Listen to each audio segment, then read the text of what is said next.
Friends, आज अपन emergency care में अगला टॉपिक जो स्टार्ट करने वाले हैं हेमरेज। हेमरेज से मतलब है ब्लड लॉस।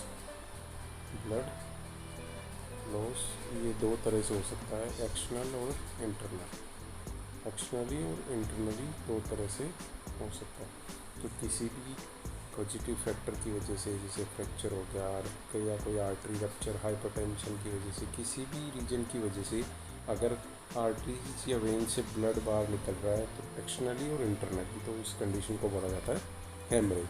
अब हेमरेज एक ऐसी कंडीशन है जिसको इमरजेंसी केयर की ज़रूरत पड़ती है। केवल रेस्पिरेटरी डिफ़िकल्टीज़ के अलावा जो फर्स्ट प्रायोरिटी जिसको दी जाएगी तो वो क्या होगी, हेमरेज या ब्लड लॉस को कंट्रोल करना। अगर कोई पेशेंट है उसको रेस्पिरेटरी प्रॉब्लम्स है, जैसे ऑब्स्ट्रक्शन है या न्यूमोथोरैक्स है या चेस्ट इंजरी है जो कि लंग्स को अफेक्ट कर रही है, उसी कंडीशन में अपन हेमरेज को सेकंड प्रायोरिटी देंगे। वरना अपनी फर्स्ट प्रायोरिटी क्या होगी, हमेशा हेमरेज को क्योर करना। तो ब्लड लॉस हो रहा है एक्सटर्नली और इंटरनली, तो उस कंडीशन में आपको क्या करना है, सबसे पहला आपकी प्रायोरिटी क्या होगी, उसको स्टॉप करना या ब्लीडिंग को रोकना और फिर उसके बाद उसका रिप्लेसमेंट करना। क्योंकि अगर ये कंटिन्यूसली हेमरेज होता रहा या ब्लड लॉस होता रहा तो उसकी वजह से शॉक हो सकता है, ब्लड की कमी की वजह से हाइपोवोलेमिया हो जाएगा, शॉक हो सकता है जिसकी वजह से कार्डियक अरेस्ट भी हो सकता है या फिर सेरेब्रल टिश्यू डैमेज हो सकता है और अल्टीमेटली डेथ भी हो सकती है। तो हेमरेज को अपने को जितना जल्दी हो सके ब्लीडिंग को रोकना और फ्लूइड को रिप्लेस करना, ताकि शॉक की कंडीशन अराइज ना हो और अपन पेशेंट को ठीक कर सके। तो हेमरेज के अंदर सबसे पहले अपन बात करें तो only a few condition such as obstructed airway and sucking wound of the chest. Sucking wound मतलब ऐसी इंजरी है, ऐसा वुंड जिससे कि जो लंग्स हो डायरेक्टली एयर के कांटेक्ट में आ गए, take precedence over the immediate control of haemorrhage. केवल ऐसी दो ही कंडीशंस हैं, या तो कोई ऑब्स्ट्रक्शन हो एयरवे का या सकिंग वुंड हो चेस्ट। उन्हीं कंडीशन में अपने को हेमरेज को सेकंड प्रायोरिटी देनी है, वरना हमेशा क्या होगा, हेमरेज अपनी प्रायोरिटी होगी for the immediate control for the emergency. अपन यहाँ बात करें इमरजेंसी केयर की। इसके बाद stopping bleeding is essential to the care and survival of patient in an emergency और डिजास्टर सिचुएशन।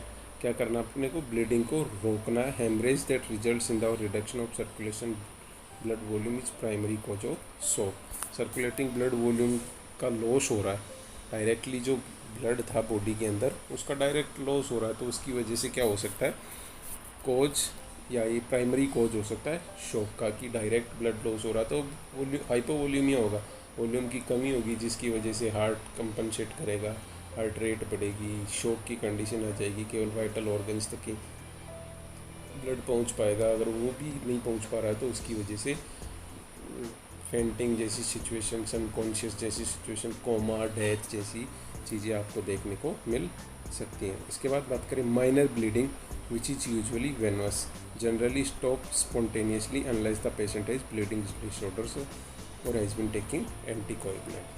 मतलब जो माइनर ब्लीडिंग्स होती हैं वो ऑटोमेटिकली ठीक हो जाती हैं अगर पेशेंट को कोई ब्लीडिंग डिसऑर्डर जैसे हीमोफीलिया या कोई जो ब्लीडिंग क्लॉटिंग फैक्टर्स होते हैं उनसे रिलेटेड कोई प्रॉब्लम नहीं है, या फिर पेशेंट एंटीकोएगुलेंट्स नहीं ले रहा है।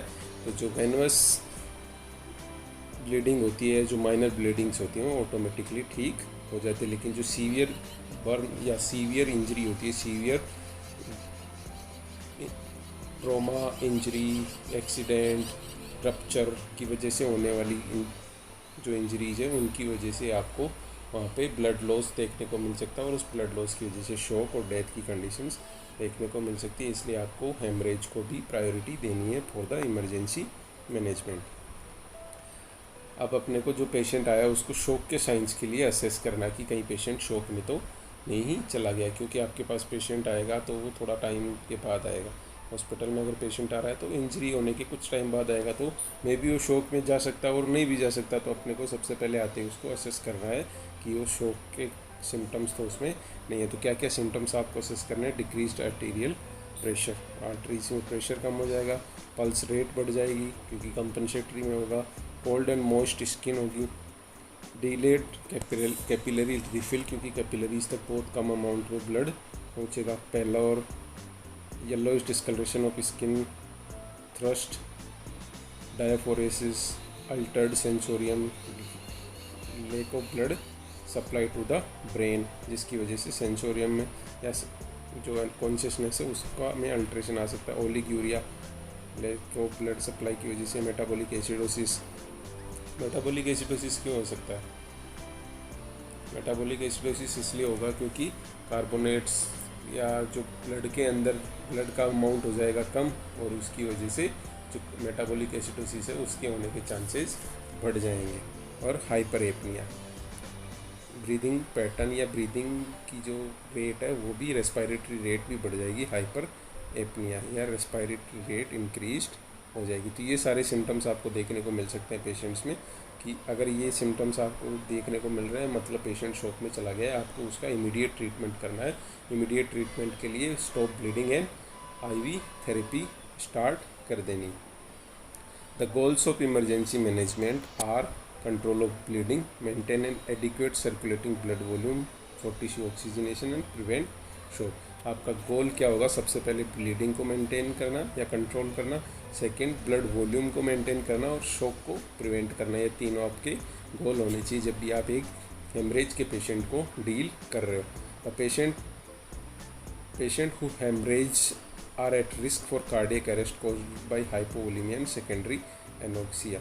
एनोक्सिया मतलब जैसे हाइपोक्सिया होता है ना कि लेक ऑफ ब्लड या लेक ऑफ ऑक्सीजन, वैसे ही अगर बिल्कुल ही ख़त्म हो जाए ऑक्सीजन टिश्यूज़ तक उसको बोलेंगे एनोक्सिया। तो उस कंडीशन में आपको देखने को मिल सकता है कि कार्डियक अरेस्ट भी हो सकता है। हाइपोवोलेमिया होगा तो कार्डियक आउटपुट कम हो जाएगा, हार्ट को बहुत ज़्यादा वर्कलोड पड़ेगा, हार्ट पे काम ज़्यादा करना पड़ेगा तो कार्डियक अरेस्ट भी हो सकता है और एनोक्सिया की वजह से भी हो सकता है।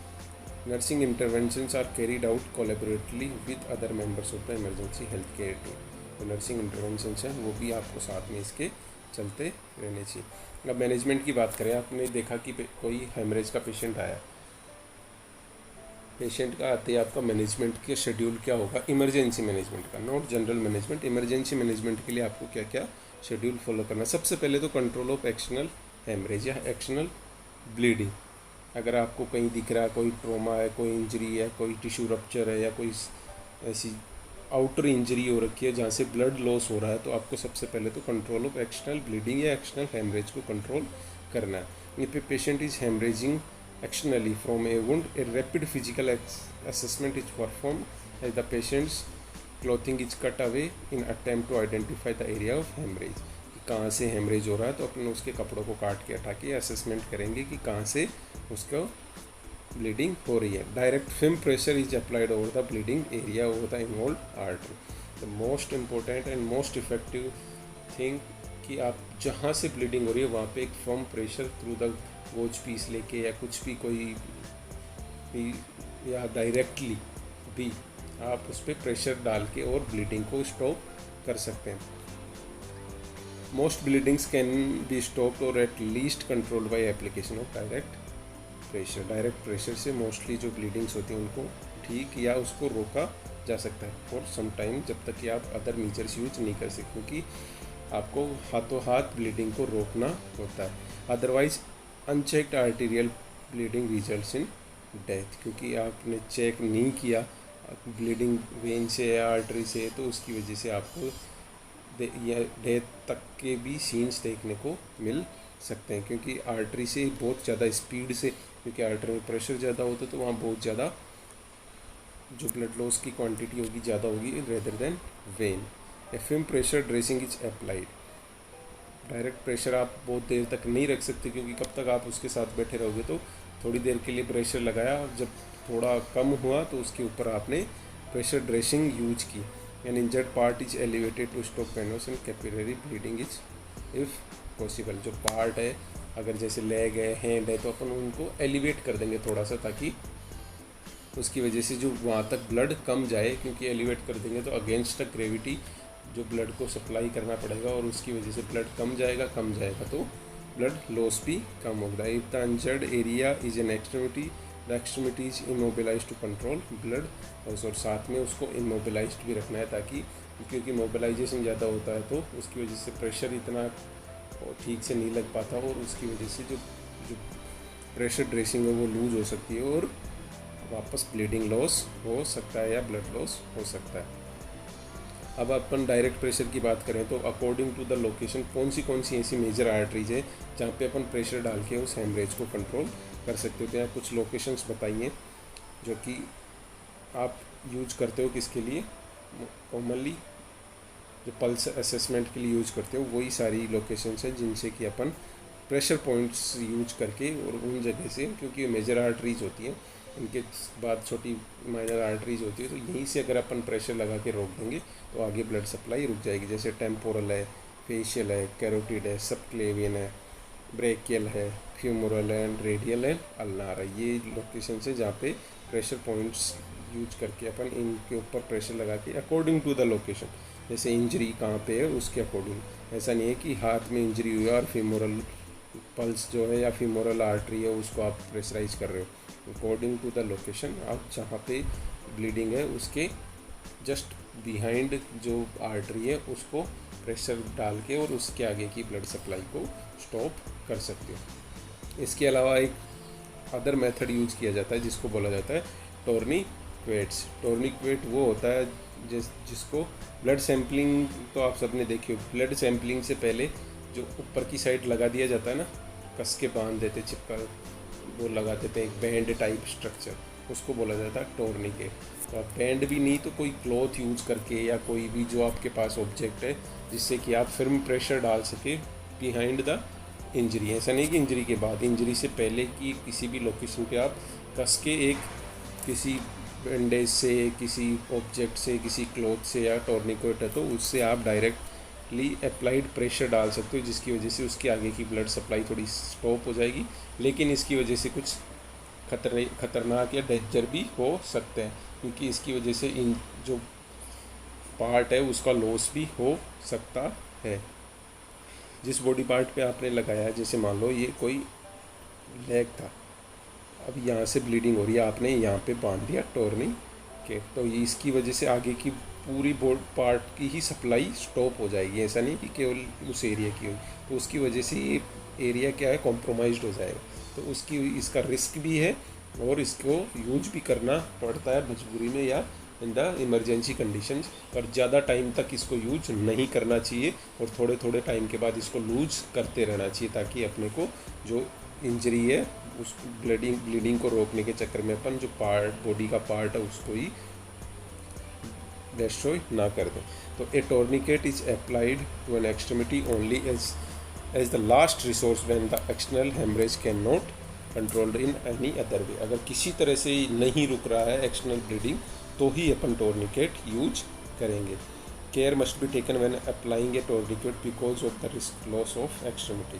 केयर आपको कंटिन्यूसली मॉनिटरिंग करते रहनी है। अगर आपको साइनोसिस, पेलोर जैसी कंडीशंस देखने को मिल रही है तो आप स्लोली उसको टोर्निकेट को यूज करते रहोगे। The tourniquet is applied just proximal to the wound and tied tightly enough to the control arterial blood flow. मतलब जैसे जहाँ पे इंजरी हुई है उस इंजरी के जस्ट ऊपर की साइड आपको लगाना और इतना प्रेशर लगाना है कि आर्टीरियल ब्लड सप्लाई को भी रोक सके, क्योंकि आर्टीरियल ब्लड सप्लाई डीप होती है थोड़ी, तो वहाँ तक भी इसका प्रेशर रहे, इतना टाइट आपको लगाना है। The patient is tagged with skin marking pencil on adhesive tape on the forehead with the T के साथ उसके फोरहेड पे पेंसिल से या पेन से या बैंडेज लगा के आपको लिखना है, जिससे कि जिस पे टोर्निकेट की लोकेशन और टाइम भी लिखा हुआ हो, ताकि आपको मॉनिटरिंग के अंदर हेल्प मिल सके कि कितनी देर पहले आपने टोर्निकेट लगाया था, कहाँ पे लगाया है। तो उसके अकॉर्डिंग जो भी नर्स या जो केयर गिवर है वो टाइम टू टाइम उसको असेस कर सके और उसकी वजह से जो लॉस ऑफ एक्सट्रीमिटी है वो वहाँ पे देखने को ना मिले। Periodically the tourniquet is loosen to prevent irreparable vascular and neurological damage.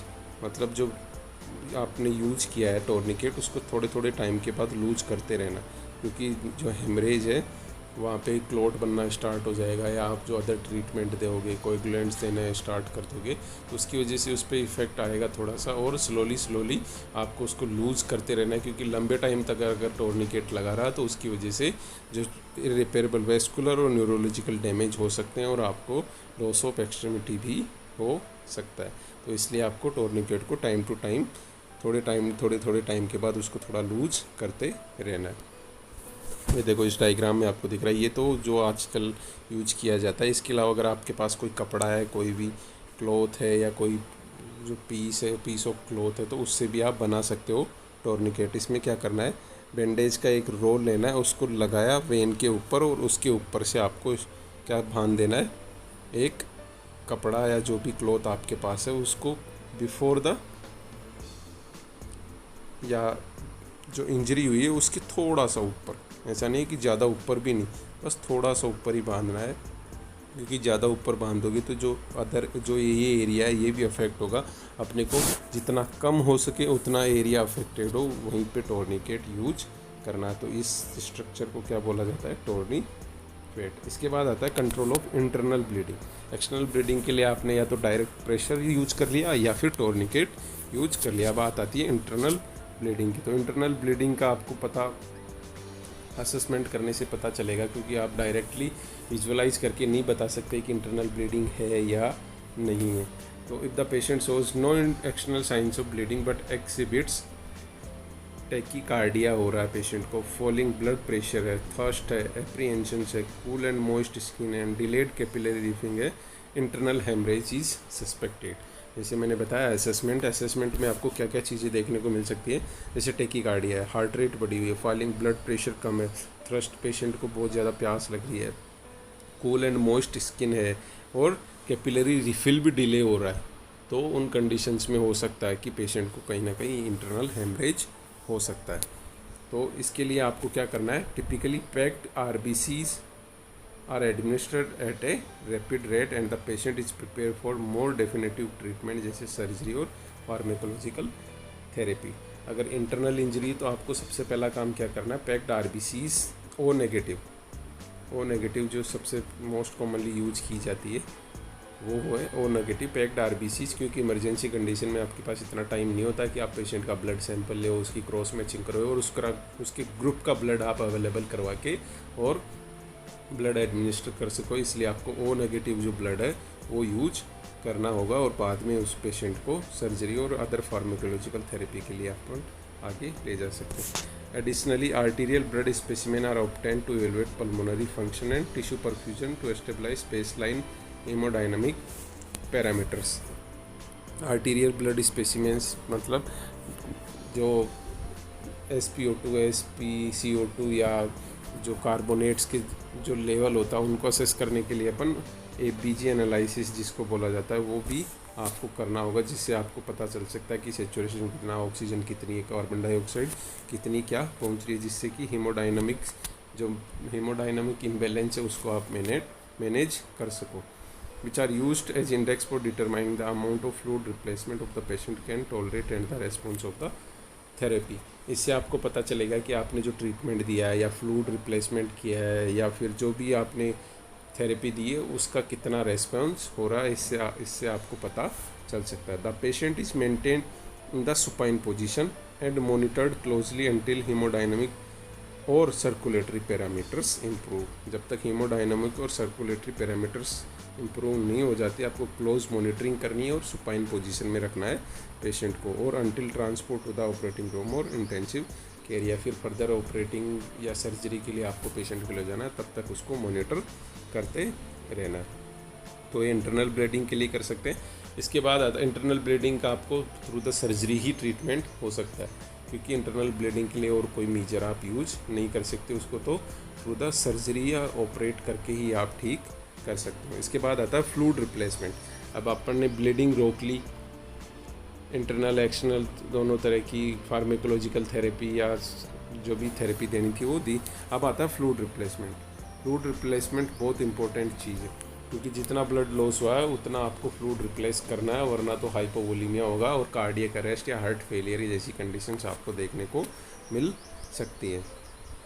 तो whenever a patient is experiencing haemorrhage whatever external और internal, a loss of circulating blood results in a fluid volume deficit and decreased cardiac output. External हो internal हो किसी भी तरह का blood loss हो तो उसमें सर्कुलेटिंग ब्लड लॉस होगा, तो उसकी वजह से फ्लूड वॉल्यूम डेफिसिट और डिक्रीज्ड कार्डियक आउटपुट जैसी चीज़ें आपको देखने को मिल सकते हैं। Therefore fluid replacement is imperative to maintain circulation.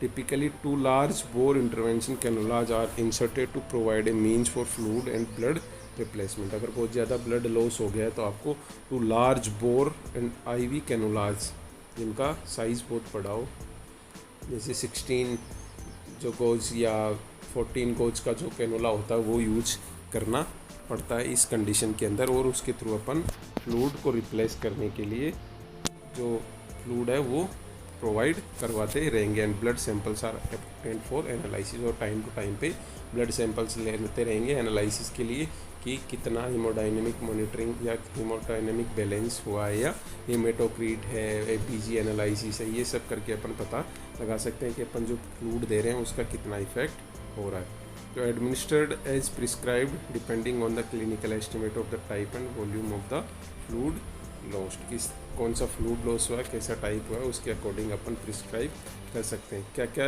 Replacement fluid में इंक्लूड आइसोटोनिक इलेक्ट्रोलाइट सॉल्यूशन, जो भी अपन फ्लूइड रिप्लेसमेंट में देते हैं वो आइसोटोनिक सॉल्यूशन ही देते हैं, ताकि आइसोटोनिक देंगे तो ही फ्लूइड रिप्लेसमेंट प्रॉपर होगा, क्योंकि अगर हाइपोटोनिक या हाइपरटोनिक देंगे तो उस कंडीशन में जो इडीमा जैसी कंडीशंस या और अदर फ्लूइड ओवरलोड जैसी कंडीशंस देखने को मिल सकते हैं। आइसोटोनिक की वो फ्लूइड होते हैं जिनकी आइस या टोनिसिटी सेम एज प्लाज्मा होती है, तो वो प्लाज्मा एक्सपेंडर्स होंगे जो कि हाथों हाथ फ्लूइड का वॉल्यूम बढ़ा सकते हैं। तो वो जैसे कि RL है, नॉर्मल सेलाइन है, इसके अलावा कोलोइड्स और ब्लड कंपोनेंट थेरेपी भी अपन दे सकते हैं। आइसोटोनिक सॉल्यूशन साथ में कोलोइड्स और ब्लड कंपोनेंट थेरेपी, क्योंकि ब्लड लॉस हो रहा है तो ब्लड की कमी भी हो सकती है, एनीमिया हो सकता है, तो उस कंडीशन में आपको RBC भी देनी पड़ सकती है, प्लेटलेट्स भी देनी पड़ सकते हैं, ब्लड कंपोनेंट्स या होल ब्लड भी देना पड़ सकता है, या फिर कोलोइडल सॉल्यूशंस जो कि ग्लूकोज या अदर